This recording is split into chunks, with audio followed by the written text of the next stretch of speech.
Bienvenue sur MAG. Aujourd'hui, on va vous présenter un film qu'on a eu la chance de voir en avant-première à l'Étrange Festival, et c'est Lamb de Vladimir Johansson. Alors, pour les curieux qui avaient suivi le Festival de Cannes, il avait été présenté dans la section Un certain regard, et il avait déjà attiré la curiosité du public.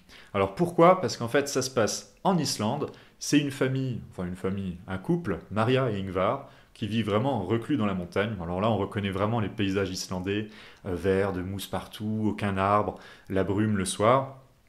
Et en fait, ils élèvent un troupeau de moutons. Et du jour au lendemain, leur vie va véritablement basculer, leur vie qui était devenue complètement plate finalement, avec la naissance d'un agneau un peu particulier, puisqu'il est un peu comme le Minotaure, mi-agneau, mi-homme.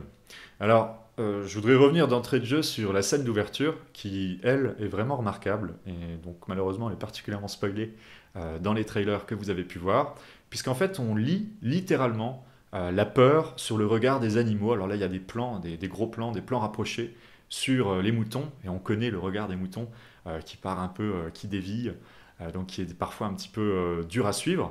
Et là, on lit une peur vraiment indicible sur leur regard. Ça se retranscrit vraiment très bien.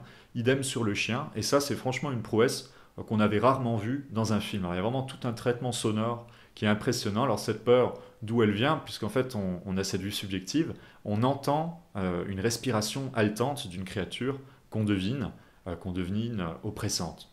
Alors malheureusement, cet angle choisi qui est typiquement fantastique, qui est vraiment très efficace, et bien en fait il va complètement se dissiper tout au long du film, quasiment, jusqu'à la fin. Le réalisateur, Vladimir Johansson, a préféré en fait finalement une approche beaucoup plus psychologique sur le deuil, sur les rapports intimes entre ce couple, Maria et Ingvar, et l'irruption en fait du frère dans la famille. Donc il y a toute une métaphore qui va apparaître du deuil, des relations humaines évidemment, et du mensonge. Alors il y a un jeu d'acteurs remarquable, hein, ça marche vraiment très bien, l'actrice suédoise joue vraiment bien, et sur son visage, des mimiques apparaissent, des regards croisés avec le frère vont donner lieu finalement à des échanges très puissants. Donc il y a vraiment ce jeu d'acteur qui est très efficace, mais on regrette finalement un rythme beaucoup plus plat jusqu'à la fin, et une chute peut-être un petit peu carabinée. Alors on n'en dira pas plus, mais j'attendais peut-être un peu plus ce qu'on nous annonçait d'entrée de jeu, et ce qui va finalement se dissiper assez vite. Une pépite quand même, c'est-à-dire un film original comme on voit rarement, islandais c'est pas tous les jours, donc on vous recommande d'aller jeter un œil en salle à sa sortie. A bientôt sur MAG.